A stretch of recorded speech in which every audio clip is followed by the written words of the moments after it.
نحمده ونصلي على رسوله الكريم أما بعد فأعوذ بالله من الشيطان الرجيم بسم الله الرحمن الرحيم رب اشرح لي صدري ويسر لي أمري واحلل عقدة من لساني يفقهوا قولي ربي زدني علما اللهم فقهني في ديني اللهم إني أسألك علما نافعا ورزقا طيبا وعملا متقبلا اللهم صل على محمد وعلى آل محمد كما صليت على إبراهيم وعلى آل إبراهيم إنك حميد مجيد اللهم بارك على محمد وعلى آل محمد كما باركت على إبراهيم وعلى آل إبراهيم إنك حميد مجيد. چلیے اب یہ ہوا معاملہ جو ہوا تھا یہ 2 ہجری میں ہوا تھا، شوال کی 2 ہجری میں ہم لوگوں نے دیکھا کہ کس طرح سے بنو قینقاع کا ہوا معاملہ. پھر اسی 2 ہجری میں سن 2 ہجری میں اور ایک واقعہ پیش آیا، یہ آپ کی کتاب میں تو مینشن نہیں ہے، وہ یہ ہے کہ فاطمہ رضی اللہ تعالیٰ عنہ کا نکاح علی رضی اللہ تعالیٰ عنہ سے ہوا. ٹھیک ہے، اور ایک اس سے ہم کو پتہ چلتی کہ نکاح کا کیسا ہوا. علی رضی اللہ تعالیٰ عنہ بہرحال خواہش تھی کہ شادی کریں فاطمہ رضی اللہ تعالیٰ عنہ سے، اور یہ خواہش نبی صلی اللہ علیہ وسلم کے سامنے رکھنا چاہتے تھے، مگر سبحان اللہ بہت غریب فقراء صحابہ میں سے تھے، نبی صلی اللہ علیہ وسلم کی کفالت میں تھے نا. ہم لوگوں نے دیکھا کہ کس طرح سے بچپن سے ہی محمد صلی اللہ علیہ وسلم کے ساتھ رہتے تھے یہ. تو اب علی رضی اللہ تعالیٰ عنہ کے پاس کچھ نہیں تھا، تو وہ ہچکچا رہے تھے کہ ایک ہیزیٹیشن تھا کہ کس طرح سے میں جا کر مانگوں. بہرحال اب بول دیے محمد صلی اللہ علیہ وسلم کے سامنے، خواہش ظاہر کرے کہ میں فاطمہ رضی اللہ تعالیٰ عنہ جو آپ صلی اللہ علیہ وسلم کی چھوٹی بیٹی ہے ان سے نکاح کرنے کی خواہش ظاہر کرے. تو آپ صلی اللہ علیہ وسلم نے پوچھا کہ تمہارے پاس دلہن کو دینے کے لیے یعنی فاطمہ کو دینے کے لیے کیا ہے؟ تو علی رضی اللہ تعالیٰ عنہ نے فرمایا میرے پاس تو کچھ نہیں ہے. اچھا وہ بدر میں جو تم کو ذرا ملی تھی وہ کہاں ہے؟ پوچھے. تو نبی صلی اللہ علیہ وسلم جب پوچھے تو بولے کہ وہ تو ہے میرے پاس، اب فیوچر میں اب جب بھی کچھ بھی غزوات ہوں گے تو وہ یوز کرنا پڑے گا، جو ذرا تھی جو آرمر تھی. تو بہرحال وہ بولے کہ ہے وہ میرے پاس. اچھا ٹھیک ہے، پھر وہ بیچو، جا کر مارکیٹ میں جاؤ اور وہ بیچو اور اس سے جو ہے تیار کرو، مہر کی تیاری کرو، اور مہر کے پیسے جو عورت کو دینے کے لیے جو ہے نا جو دینا ہے مرد پہ لازم ہے کہ وہ دے، وہ اس کے پھر وہ گئے مارکیٹ میں جا کر بیچنے کے لیے جا رہے تھے. راستے میں عثمان بن عفان رضی اللہ تعالیٰ عنہ سے ملاقات ہوئی تو پوچھے کہ اے علی کہاں جا رہے ہیں؟ تو بولے کہ ایسا یہ ذرا بیچنے جا رہا ہوں اور میں جو ہے فاطمہ رضی اللہ تعالیٰ عنہ سے نکاح کرنے والا ہوں، تو بس اسی کا انتظام کرنے کے لیے جا رہا ہوں. تو بہرحال عثمان بن عفان خرید لیے وہ. ٹھیک ہے، یہ خرید لیے اور 450 یا 480 دینار کہا جاتا. بہرحال اس میں اتنے دینار میں وہ خرید لیے، خرید کر پھر وہ بعد میں وہ ذرا بھی ان کو ایز اے گفٹ دے دیے. ٹھیک ہے، یہ 480 دینار بھی رکھو علی، پھر اس کے بعد وہ ذرا بھی دے دیے کہ یہ بھی آپ کو میری طرف سے ایک تحفہ ہے.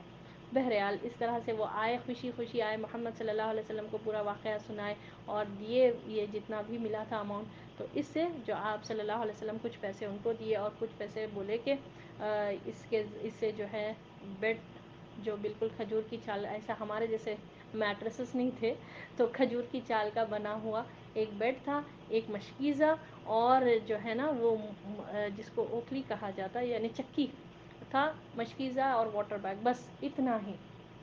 اور کس نے انتظام کیا؟ یہاں پر کوئی دلہن والوں پہ یعنی لڑکی والوں پہ کوئی بوجھ نہیں ہے. جو آج ہمارے پاس جو نکاح کا تصور ہے نا کہ لڑکی والے ہی جہیز دینا، لڑکی والے ہی پورا فرنیچر کا انتظام کرنا، یہ کچھ بھی نہیں ہے. یہ ہمارے پاس ہندوانہ کلچر ہے جو ہم وہاں پر رہتے رہتے ان لوگوں سے سیکھ لیے کہ لڑکی کے جو ہے نا لڑکی، اور اس طرح سے لڑکی اپنے ماں باپ کے لیے بوجھ بنی رہتی اور لڑکے والے کا ڈیمانڈز ایسے بڑھ جاتے. سبحان اللہ، ایسا ہمارا نکاح بہت آسان ہے. نکاح کو ہم نے مشکل بنا لیا کہ 5 لاکھ سے کے نیچے جو ہے نا شادی کرنا ایک بہت بڑے سٹینڈرڈ کی بات وہ ہو جاتی، ایک بہت بڑی ہمارے لیے ہماری عزت کی بات آ جاتی، ہماری ناک کی بات آ جاتی. یہ نہیں ہے، نکاح بہت آسان ہے. تو بہرحال یہاں پر اس 2 ہجری میں فاطمہ رضی اللہ تعالیٰ عنہ کا نکاح حضرت علی رضی اللہ تعالیٰ عنہ سے ہوا، اور اتنا سمپل وے میں. ٹھیک ہے، اب یہاں پر ہم آتے ہیں سریہ کردہ کی طرف۔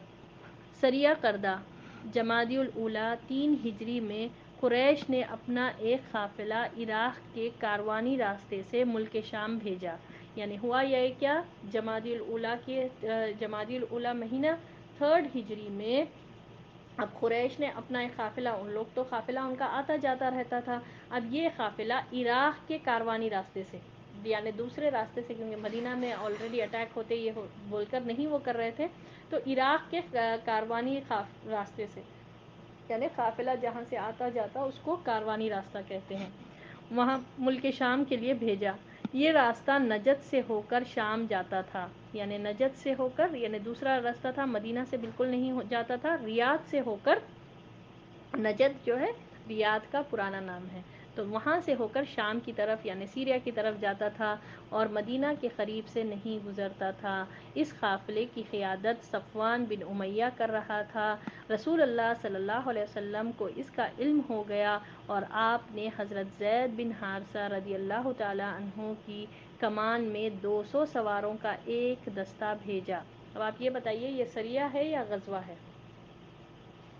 جی، تو اب آپ صلی اللہ علیہ وسلم کیا کرے، جیسے ہی علم ہوا زید بن حارثہ رضی اللہ تعالیٰ عنہ کو، ان کو لیڈر بنا کر 200 سواروں کے ساتھ، یعنی 200 اور مسلمانوں کے ساتھ یہ دستے کو بھیجا۔ وہ قافلہ نجد میں قردہ نامی ایک چشمے پر پڑاؤ ڈال رہا تھا۔ کس کا قافلہ؟ یہی جو مکہ والوں کا جو قافلہ تھا، ابو صفوان بن امیہ لیڈر تھا اس کا، وہ جو ہے نا قردہ کے نامی ایک مقام پر پڑاؤ ڈال کر، یعنی وہاں ریسٹنگ پلیس پر ریسٹ کر رہے تھے، تو ہوا کیا، حضرت زید رضی اللہ تعالیٰ عنہ نے اس پر یلغار کر دیا۔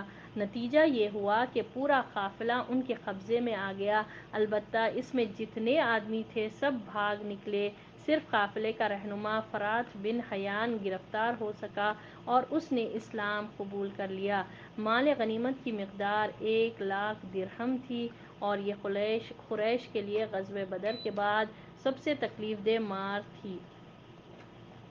تو بہرحال اب یہ ہوا، یہ دیکھیے کیا ہوا کہ یہ لوگ پڑاؤ ڈال کر ایک جگہ قردہ نامی جگہ پر یہ لوگ ریسٹ کر رہے تھے، جب ہے نا زید بن حارثہ جو ہے آئے، یلغار کر دیے، 200 سواروں کے ساتھ آئے تھے، وہ لیڈر تھے، ان پر دھاوا بول دیے، یلغار کر دیے، فوری اٹیک کر دیے، تو اب وہ لوگ پوروں کو قبضے میں لے لیے، مگر یہ ہوا کہ قافلے کے جتنے لوگ تھے سب بھاگ نکلے، صرف فرات بن حیان ایک ہی گرفتار، صرف ایک آدمی گرفتار ہوا اور پھر وہ بعد میں اسلام بھی قبول کر لیا، اور مال غنیمت کتنا آیا دیکھیے، 1,00,000 درہم تھی۔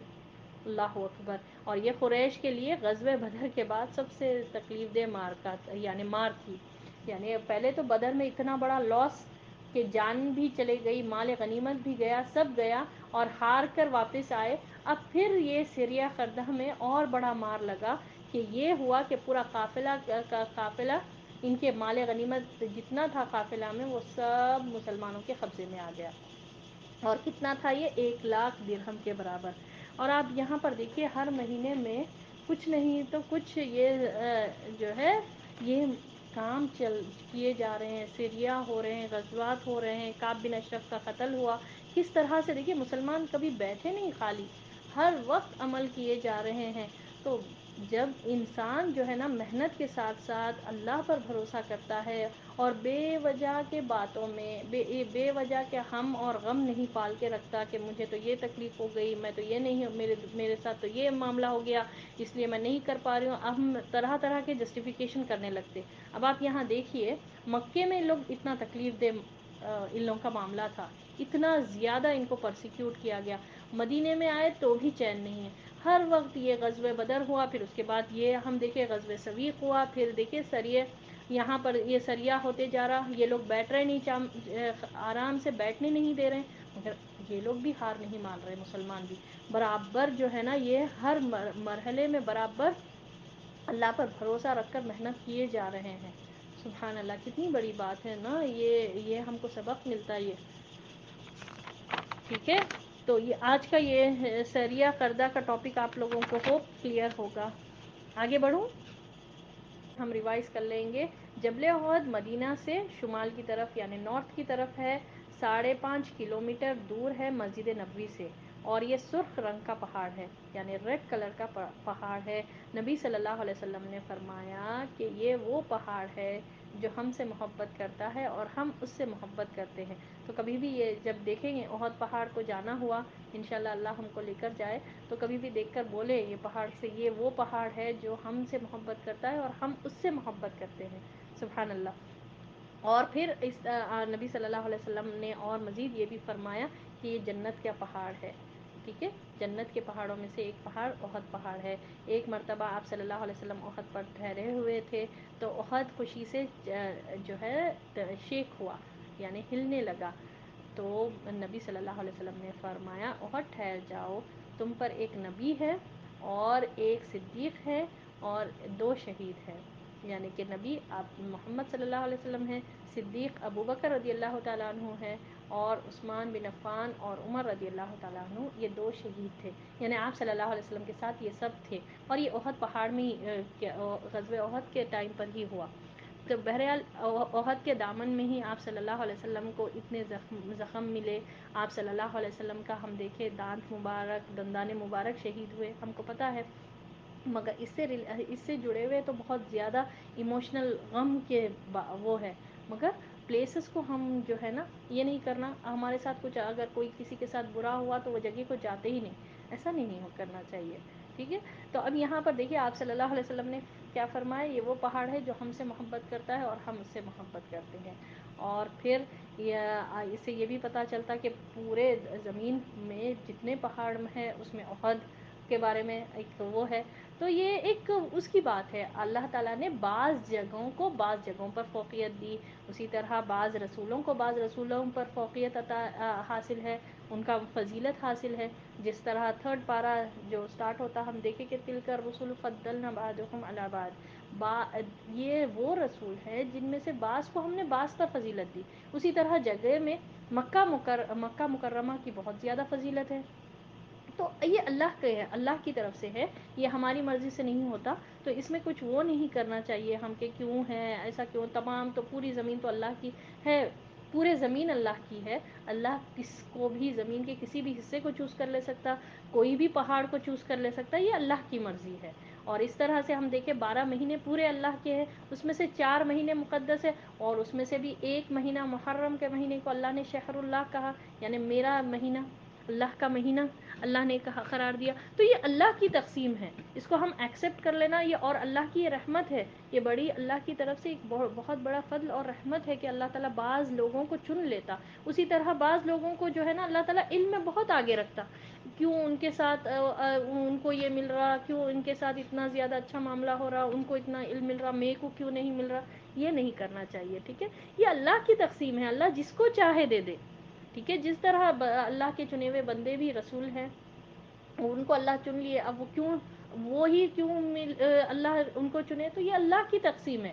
اللہ اپنی رحمت سے جس کو چاہے ان کو خاص کر لیتا ہے.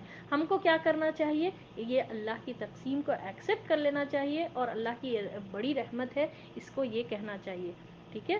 ہمارا دل چھوٹا نہیں ہونا چاہیے اس سے. کسی کو دیکھ کر، کسی کو اللہ تعالیٰ بہت زیادہ دیا تو ہم بھی اس کی جو ہے نا اس کو دیکھ کر حسد نہ کریں بلکہ اس سے خوش ہوں.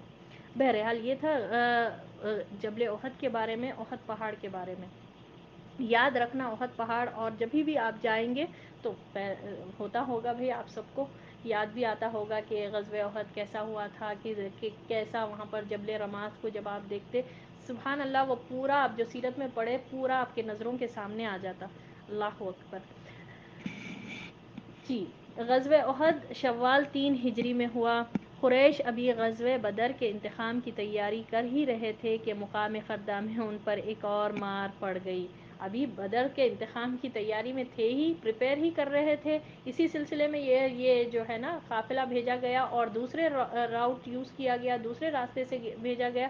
مگر پھر بھی یہ لوگ جو ہے نا اتنی بڑی مار پڑ گئی. ہم لوگوں نے پیچھے پڑھا، زید بن حارثہ نے اٹیک کر کے پورا قافلے کو لے کر آ گئے تھے. تو اس سے ان کا غصہ اور بھڑک اٹھا، اور انہوں نے تیاری کی رفتار تیز کر دی، یعنی کہ اب انتقام جو لینا تھا اور زیادہ تیاری کرنے لگے۔ رداکارانہ بھرتی کا دروازہ کھول دیا، یعنی دوسروں کو بھی بولے کہ ہمارے لشکر میں شامل ہو، ہماری مدد کرو، یہ کرنے لگے۔ احابیش کو بھی بھرتی کر لیا، یعنی حبشہ کے لوگ جو ایسے لوگ جو غلام قسم کے جو لوگ ہوتے ان لوگوں کو بھی یہاں پر اپنے لشکر میں بھرتی کر لیا، اور ترغیب و تحریض کے لیے شاعر خاص کیے، یہاں تک کہ 3000 فوجوں کا ایک لشکر تیار ہو گیا، اور خاص طور پر یعنی انکریج کرنے کے لیے، ان کو موٹیویٹ کرنے کے لیے شاعروں کو بھی اس میں رکھا گیا۔ سبحان اللہ۔ اور یہ لوگ وہ اس دور میں شاعری جو ہے نا پاورفل میڈیا تھی۔ ہم لوگوں نے دیکھا، میں آپ لوگ مکی دور میں بھی میں آپ لوگوں کو بتائی کہ شاعری اس دور میں بہت زبردست میڈیا تھا۔ اگر کسی کو کہنا ہوتا تھا کچھ جملے، کسی کو بولنا رہتا تھا، اور اگر وہ پہاڑ پر چڑھ کر وہ شاعری کے انداز میں کہہ دے تو وہ دوسروں کے لیے تلوار سے بھی زیادہ مار کر وہ رکھتی تھی۔ سبحان اللہ، اتنا زیادہ اس کا اثر ہوتا تھا۔ تو بہرحال اب یہ لوگ شاعروں کو بھی خاص رکھے تاکہ ان کو ایکسٹرا موٹیویشن ملے، اور زیادہ یہ لوگ جو ہے نا انکریجمنٹ ملے ان کو، یہ وجہ سے یہ لوگ شاعروں کو بھی رکھے۔ یہاں تک کہ 3000 فوجوں کا ایک لشکر تیار ہو گیا، جس کے پاس 300 اونٹ، 200 گھوڑے اور 700 زریں تھی۔ اس لشکر کے ساتھ کئی عورتیں بھی تھیں جن کا کام جنگ کے لیے بھڑکانا اور جوش و بہادری کی روح پھونکنا تھا۔ اس کا سپہ سالار ابو سفیان تھا اور علم بردار بنی عبدالدار کے بہادر۔ تو یہ تھا مشرکین اب اپنی جو ہے نا ریونج لینے کے لیے مسلمانوں کے ساتھ اور زیادہ تیاری کرنے لگے، اور تیاری کے سلسلے میں بہت آس پاس کے بہت سے قبیلوں سے بولے کہ ہماری مدد کرو، یہ بھی کرے، اور غلاموں کو بھی بھر لیے اپنے لشکر میں۔ اس طرح سے یہ لوگ 3000 کا لشکر، آپ سوچئے فرسٹ ٹائم آئے تھے 1000 کا لے کر، اب 3000 کا لشکر یہ لوگ جمع کر لیے، اور اس لشکر میں شاعروں کو بھی انکلوڈ کیا گیا، اور اس لشکر میں عورتیں بھی آئے۔ عورتوں کا آنے کی وجہ کیا تھی؟ تاکہ لوگوں کو بھڑکائے، موٹیویٹ کرے اور شاعری کرے، اور جو ہے نا ان کو بہادری کی بات کرتے جائیں تاکہ لوگوں کو جو ہے نا موٹیویشن ہوتے رہے۔ اور یہ پورے 3000 کے لشکر کا لیڈر جو تھا وہ ابو سفیان تھا۔ علم بردار یعنی جھنڈا اٹھانے والا۔ کون تھے جھنڈا اٹھانے والے؟ بنی عبدالدار کے بہادر، ٹھیک ہے، یہ ایک قبیلہ ہے، اس کے بہادر تھے۔ یہ لشکر غیظ و غضب سے بھرپور مدینہ کے اطراف میں پہنچا، اور جبل عنین اور احد کے قریب وادی خناہ کے دامن میں ایک کھلے میدان کے اندر ڈیرا ڈال دیا۔ یہ جمعے کا دن تھا، اور شوال 3 ہجری کے 6 تاریخ تھی۔ ادھر رسول اللہ صلی اللہ علیہ وسلم کو لشکر کی آمد سے تقریباً 1 ہفتہ پہلے خبر ہو چکی تھی۔ اب آپ اسے اندازہ لگائیے کیا زبردست نیٹ ورک تھا ہوگا نا محمد صلی اللہ علیہ وسلم کے پاس، کہ برابر ان کی خبر رکھ رہے تھے، ٹھیک ہے۔ اس دور میں کچھ بڑے اپنے جیسے کوئی سہولتیں نہیں تھے بھائی، کہ میڈیا وغیرہ اتنا اسٹرانگ نہیں تھا، مگر آپ دیکھیے نیٹ ورک کیسا تھا۔ آس پاس کے لوگ، ہم دیکھ رہے تھے آپ صلی اللہ علیہ وسلم جب سیریا میں، آپ دیکھیے اگر پیچھے کا ہم پڑھے تھے، سیریا جب سٹارٹ ہوئے تھے، تمام سرائے کا مقصد یہ ہوتا تھا، فرسٹ مقصد یہ ہوتا تھا کہ جانا اور آس پاس وہاں پر جا کر لوگوں میں دھاک بٹھانا، اور پھر ان لوگوں کے ساتھ جو ہے نا لوگوں کے ساتھ دوستی کا وہ بھی بڑھانا، کہ ان کے ساتھ ایک ایگریمنٹ کیا جاتا کہ دیکھو آپ ہم کو کچھ بھی ہے نیوز ہے پہنچائے، یا پھر ہے نا ہمارے ساتھ دوستی کا ہاتھ بڑھائیے، یہ بھی تھا نا۔ تو اب آپ دیکھیے 1 ہفتہ پہلے، جب پہنچنے سے 1 ہفتہ پہلے، 1 ہفتے کے ڈسٹنس پر تھا ہی یہ لشکر 3000 کا، اتنی زیادہ تعداد میں، تو آپ صلی اللہ علیہ وسلم کو خبر ہو گئی۔ پھر کیا ہوا؟ اور آپ صلی اللہ علیہ وسلم نے ہنگامی حالات سے نمٹنے اور مدینے کی حفاظت کرنے کے لیے فوجی طلایہ گردی کا انتظام فرما لیا۔ پھر جب لشکر پہنچ گیا تو آپ صلی اللہ علیہ وسلم نے مسلمانوں سے دفاع کے متعلق مشورہ کیا۔ یہ کی ورڈ ہے، مشورہ۔ مشورہ آپ کو ہر غزوے میں، ہر جب بھی امپورٹنٹ واقعات ہوں گے تو آپ صلی اللہ علیہ وسلم اپنی ٹیم سے برابر مشورہ کرتے ہیں۔ تو ٹھیک ہے، اب آپ صلی اللہ علیہ وسلم بھی اب اس کے انتظام میں پہنچ گئے، ٹھیک ہے، اب اس کا انتظامی تیاری کرنے لگے، اور کیا ہے مسلمانوں کو بھی بولے کہ کیا کریں گے اس کے تعلق سے مشورہ کریں۔ اب آپ صلی اللہ علیہ وسلم کی کیا رائے تھی؟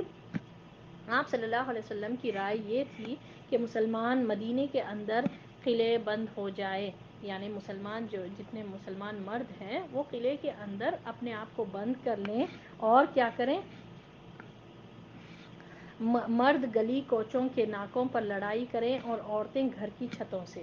ٹھیک ہے، یہ آپ صلی اللہ علیہ وسلم کا یہ تھا کہ مدینہ کے اندر میں رہ کر ہی لڑیں گے۔ اب مدینہ کے باہر جیسے غزوہ بدر ہوا، جیسے جس طرح سے دوسرا معاملہ ہوا کہ نکلتے تھے مدینے کے باہر، ویسا نہیں کریں گے۔ اب مدینے کے اندر میں رہ کر ہی ہم لڑیں گے، اور مرد کیا کریں کہ گلی کوچوں میں، ٹھیک ہے، وہاں پر تعینات ہو جائیں پورے مرد، وہاں پر ٹھہر کر لڑیں گے، اور عورتیں چھتوں پہ سے وار کریں گے، جیسا بھی جو بھی ان کو ملے، جیسا پتھر برسائے جو بھی وہ کر سکتے۔ ٹھیک ہے، عورتوں کو بھی اس میں یہ کہا گیا کہ وہ چھتوں سے وہ کرے۔ یہ آپ صلی اللہ علیہ وسلم کا اوپینین تھی، یہ رائے تھی۔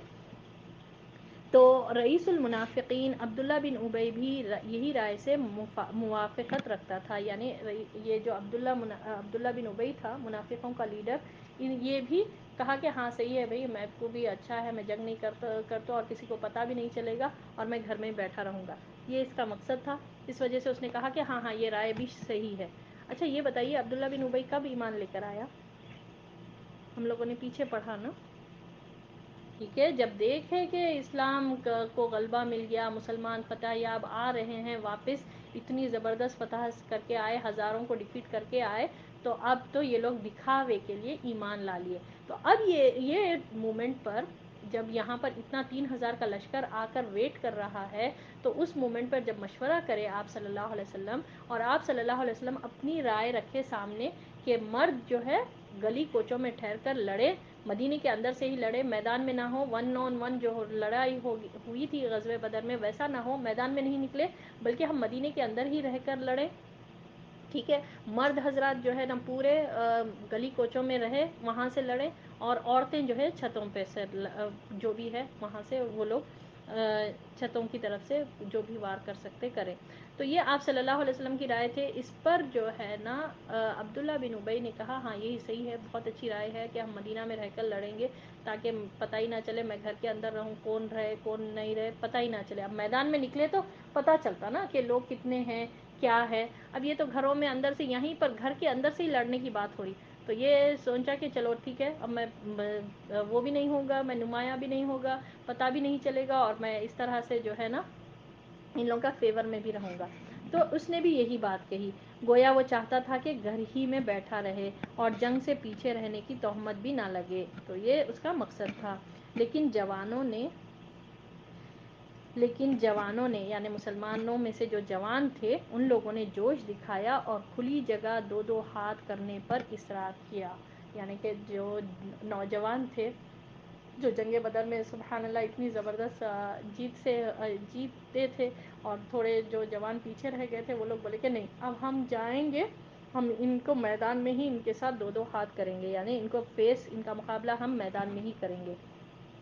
آپ صلی اللہ علیہ وسلم نے ان کی رائے مان لی اور لشکر کو 3 دستوں میں تقسیم کیا، یعنی 3 دستے 3 گروپس میں تقسیم کیا، ڈیوائیڈ کیا۔ ایک دستہ مہاجرین کا جس کے علمبردار حضرت مصعب بن عمیر رضی اللہ تعالیٰ عنہ تھے، دوسرا قبیلہ اوس کا جس کے علمبردار حضرت اسید بن حضیر رضی اللہ تعالیٰ عنہ تھے، اور تیسرا خزرج کا جس کے علمبردار حضرت خباب بن منظر رضی اللہ تعالیٰ عنہ تھے۔ ٹھیک ہے، 3 گروپس میں اس کو ڈیوائیڈ کیا گیا۔ فرسٹ گروپ جو مہاجرین کے تھے اس کے علمبردار یعنی جو جھنڈا اٹھانے والے ہیں وہ کون تھے؟ مصعب بن عمیر رضی اللہ تعالیٰ عنہ۔ اور جو اوس اور خزرج کو بھی ڈیوائیڈ کرے، اوس کے لیڈر جو تھے وہ تھے حضرت اسید بن حضیر، اور خزرج کے جو علمبردار یعنی فلیگ بیرر جو تھے وہ حضرت خباب بن منظر رضی اللہ تعالیٰ عنہ تھے۔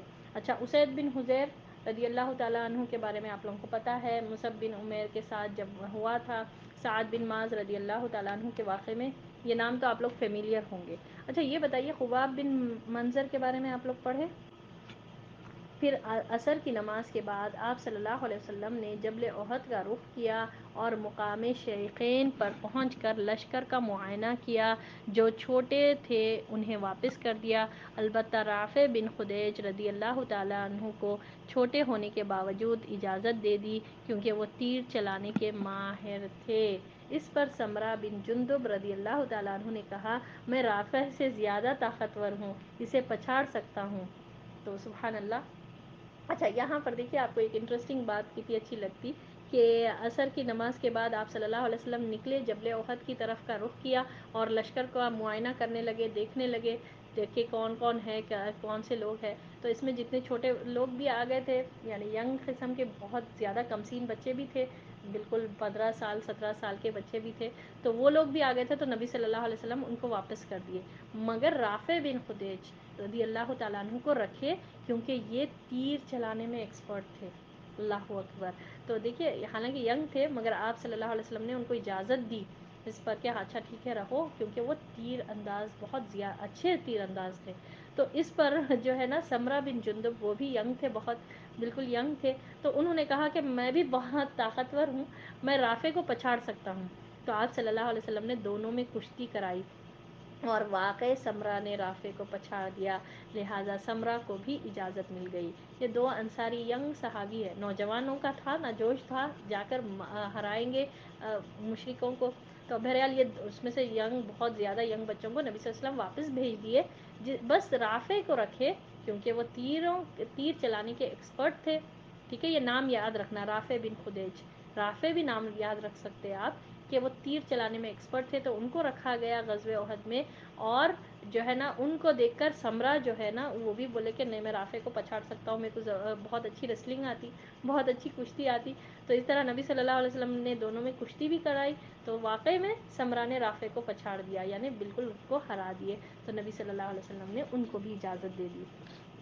اب پھر کیا ہوا, مقام شیخین ہی میں آپ صلی اللہ علیہ وسلم نے مغرب اور عشاء کی نماز پڑھی اور وہیں رات گزاری, اور لشکر کی حفاظت کے لیے 50 پہرے دار مقرر فرمائے.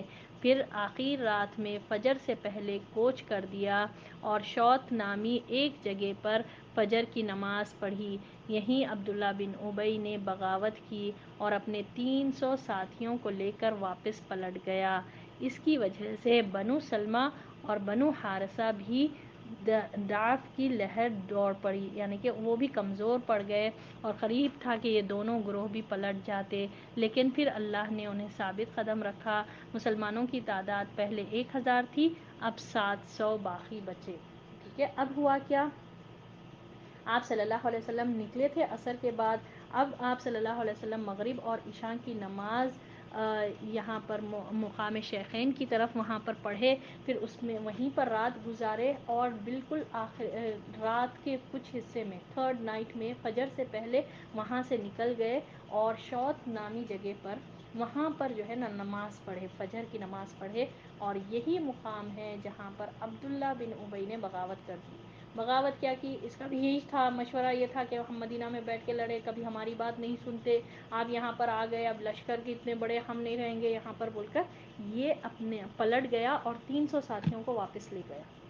ٹھیک ہے, اور اللہ تعالیٰ دیکھنا چاہ رہا تھا, اور اللہ چاہ رہا تھا کہ یہ لوگ نکل جائیں یہاں سے. سبحان اللہ. وہ یہاں تک برداشت کر کر آیا چلا, ٹھیک ہے, اس کو کرنا تو نہیں تھا جنگ, کیونکہ نکلنا نہیں چاہتا تھا. اور اس قدر بہترین انداز میں سورۃ آل عمران میں آپ کو ملے گا. اب ایک ایک آیت جب پڑھیں گے یہ, ٹھیک ہے, تو وہ وہاں سے یہاں شروع ہوتا. جنگ غزوہ احد کا ذکر جو ہے سورہ آل عمران میں ہے, اور اللہ نے بہت اچھی آیتیں عطا فرمائی ہیں. اس میں دیکھیے پورا ڈسکرپشن ہے یہ غزوہ احد کا. ٹھیک ہے, وَإِذْ غَدَوْتَ, وہاں سے یہ شروع ہوتا کہ جب آپ نے صبح کی, اور کس طرح سے جو ہے نا یہاں پر اس میں جو ہے منافقین 300 پلٹ گئے, اور وہ پلٹ کر بولے کہ نہیں ہم نہیں کر سکتے, ہم تو جنگ سے ناشنا ہے, ہم کو معلوم ہی نہیں ہے کہ جنگ کیسے کرتے ہیں. ٹھیک ہے, یہ بہانے بازی کر رہے تھے, یہ لوگ بہانے بازی کر کے محمد صلی اللہ علیہ وسلم کو جسٹیفیکیشن دے کر یہ 300 پلٹ گئے. اور یہ 300 پلٹنے کی وجہ سے قریب تھا کہ بنو سلمہ اور بنو حارثہ یہ دو قبیلے والے بھی پلٹ جاتے. اب ان کو دیکھ کر, ٹھیک ہے, اب آپ ایک ہے نا کوئی ایک مشن کے لیے نکلے ہوئے ہیں, کوئی ہے نا، کوئی سامنے ایک بہت بڑی ڈیفیکلٹی ہے بھائی، 3000 کا لشکر کو فیس کر رہے ہیں، چلے آپ لوگ اور پھر سڈنلی آپ بولے کہ نہیں بھائی میرے سے نہیں ہو سکتا، ہماری بات نہیں سنے، ہماری بات کچھ وہ نہیں ہے، ہم کو نہیں آتا جنگ کرنے، ہم تو واپس پلٹ کر جا رہے ہیں. ٹھیک ہے، اب کوئی اور چلے گئے تو دوسرے لوگ بھی، ان لوگ بھی کمزور ہو سکتے نا، یہ لوگ بھی ویک پڑ گئے تھے. یہ یاد رکھنا، یہ بہت امپورٹنٹ ہے. اس کے تعلق سے آیت ہے قرآن میں سورۃ آل عمران میں، اور آپ لوگ چیک کر کے کل میرے کو آیت بتانا تو آپ سمجھ میں آئے گی آپ لوگوں کو کہ کون سی آیت ہے. ٹھیک ہے، سورہ آل عمران کے اسٹارٹنگ میں تو نہیں ہے، جب جہاں سے یہ غزوے کا ذکر ہے وہاں پر ہے، آپ لوگ چیک کریں. ٹھیک ہے، اور چیک کر کے آپ لوگ بتانا. نہیں، آیت نمبر میں نہیں بتاؤں گی، آپ لوگ چیک کریے کہ وَإِذْ غَدَوْتَ، میں آپ لوگوں کو فرسٹ ورڈ بتائی. ٹھیک ہے، جب آپ جو ہے صبح کر رہے تھے اے محمد صلی اللہ علیہ وسلم اور لشکر کو ترتیب دے رہے تھے، ان میں سے کچھ لوگ پلٹ کر چلے گئے. ٹھیک ہے، اور قریب تھا کہ کچھ لوگ بھی پلٹ جاتے، مگر اللہ نے ان کو استقامت دی. اور یہ بنو سلمہ اور بنو حارثہ، یہ لوگ اپنے آپ پر وہ کرتے کہ ایک اللہ نے ان کی غلطی مینشن کی، مگر اس کے ساتھ ساتھ اللہ نے ہماری تعریف بھی کی کہ یہ لوگ مسلمان ہیں، اس میں وہ سچے مسلمان، اللہ نے فرمایا اس آیت میں. تو ٹھیک ہے، کل آپ لوگ چیک کرنا، آپ لوگ کا ہوم ورک ہے، اور آیت نمبر مجھے بتانا. سورہ آل عمران کی آیت ہے یہ. ٹھیک ہے، اور پھر یہاں پر قریب تھا کہ یہ دو گروپ بھی، یہ دو قبیلے والے بھی، بنو سلمہ اور بنو حارثہ بھی پلٹ جاتے. یہ بھی انصار کا یعنی مدینے کے قبیلے تھے کہ ان کو دیکھ کر وہ بھی پلٹ جاتے، مگر اللہ نے ان کو ثابت قدمی رکھا، یعنی کہ ثابت قدم رکھا، استقامت اللہ نے ان کو عطا کی. اور اس طرح سے مسلمانوں کی تعداد صرف 700، 3000 کے مقابلے میں 700، 1000 نکلے تھے، 300 پلٹ گئے. وجہ کیا تھی؟ عبداللہ بن ابی جو ہے بغاوت کر دیا بالکل کمپلیٹلی، وہ کر کے اب 300 ساتھیوں کو واپس لے گیا. یہ یاد رکھنا. اب اسی لشکر کو لے کر رسول اللہ صلی اللہ علیہ وسلم نے دشمن کو مغرب کی سمت چھوڑتے ہوئے ایک مختصر راستے سے احد کی جانب پیش قدمی کی، اور احد کی بلندیوں کو پشت کی طرف کرتے ہوئے وادی کے نیچے پر واقع احد پہاڑ کی گھاٹی میں نزول فرمایا. اس طرح دشمن مسلمانوں اور مدینہ کے درمیان حائل ہو گیا. کیا مطلب؟ مسلمان پہاڑ کی طرف تھے، یعنی مسلمان کس طرح سے تھے؟ پیچھے، ان کے پیچھے کی طرف احد پہاڑ تھا. ٹھیک ہے، امیجن اس طرح سے کریے کہ مسلمان کے اس طرح سے تھے میدان میں کہ ایسا راستہ لیے آپ صلی اللہ علیہ وسلم کے دشمنوں کو پیچھے چھوڑ کر پیچھے کے راستے سے آ کر احد میں انٹر ہوئے، اور اس طرح سے پڑاؤ ڈالے یہ 700 کا کہ پیچھے جو ہے نا احد پہاڑ تھا، اور پیچھے احد پہاڑ تھا، پھر آگے سامنے کی طرف دشمن تھے، اور پیچھے مدینہ تھا. ٹھیک ہے، مدینہ جو ہے ان کے بالکل پیچھے تھا، بیچ میں دشمن تھے، وہ سائڈ مدینہ تھا اور یہ سائڈ مسلمان تھے. ٹھیک ہے، کلیئر ہے یہ بات؟ امیجن کر سک رہے ہیں. اللہ سے بہت زیادہ دعا ہے کہ اللہ تعالی ہمارے بیٹھنے کو قبول فرمائے، اللہ ہم سب سے راضی ہو جائے، اور اللہ ہم جو یہ سیکھ رہے ہم واقعی میں ہماری زندگیوں میں ہم اثر لائیں. اور جبھی بھی ہم ہے نا، جبھی بھی زندگی میں آپ کو پرابلمس فیس ہونا تو آپ یہ سوچیں کہ محمد صلی اللہ علیہ وسلم کی زندگی میں کتنے چیلنجز تھے دین کو غالب کرنے کے لیے، اس کلمے کو بلند کرنے کے لیے. سبحان اللہ. تو ہماری زندگی میں اگر دنیا سے ریلیٹڈ اگر کوئی چیلنجز آئے تو آپ ہمیشہ یہ سوچیں کہ محمد صلی اللہ علیہ وسلم کا کیا طرز عمل تھا. تو ہم یہ سیکھنے کا مطلب اور مقصد ہی یہی ہے کہ ہمارے جو نبی ہیں صلی اللہ علیہ وسلم، امام الانبیاء ہیں، تو انہوں نے کیا کیا تھا، انہوں نے کیسے کیسے بڑے بڑے چیلنجز فیس کیے. اور ہم تھک ہار کر بیٹھ جانا تو یہ نہیں ہوتا. ایک مومن کو یہ شیوا ہی نہیں دیتا کہ وہ ہے نا غم کھا کر بیٹھے اور بالکل کمپلیٹلی اپنی زندگی سے نا امید ہو جائے، اور اللہ ایسے بندوں کو نہیں پسند کرتا. اللہ چاہتا کہ ہم عمل کرتے رہیں، ہم اپنے آگے رہیں، چاہے کچھ بھی ہو، چاہے کوئی بھی معاملات ہوں پیش آئے، کبھی ہارے نہیں، زندگی سے کبھی ہارنا نہیں چاہیے، نا امید نہیں ہونا چاہیے. اللہ نہیں پسند کرتا ایسی چیز کو. تو اللہ سے دعا ہے کہ اللہ تعالی ہم ہمیشہ زندگی میں موٹیویٹڈ رہیں، ہمیشہ چاہے مشکلات آئے چاہے خوشی آئے، ہمیشہ اللہ کی طرف ہم کو رجوع کرنا ہے، اور ہم کو اللہ تعالیٰ ایسے ہی بنا دے جیسا اللہ ہم کو دیکھنا چاہتا ہے، اور اللہ سے دعا ہے کہ اللہ ہم سب سے راضی ہو جائے اور ہمارے اس پڑھنے کو بیٹھنے کو قبول فرمائے، اور کہنے سننے سے کہیں زیادہ اللہ تعالیٰ عمل کی توفیق دے، کیونکہ عمل سے ہی دنیا ہے اور عمل سے ہی آخرت ہے، اور اللہ تعالیٰ عمل کرنے والوں کے لیے ہی جنت تیار کر کے رکھا ہے۔ اللہم آمین یا رب العالمین، وآخر الدعوانا الحمد للہ رب العالمین، سبحان ربک رب العزت عما یصفون وسلام علی المرسلین والحمد للہ رب العالمین۔ سبحانک اللہم وبحمدک، نشہد ان لا الہ الا انت، نستغفرک ونتوب الیک۔ السلام علیکم ورحمۃ اللہ وبرکاتہ۔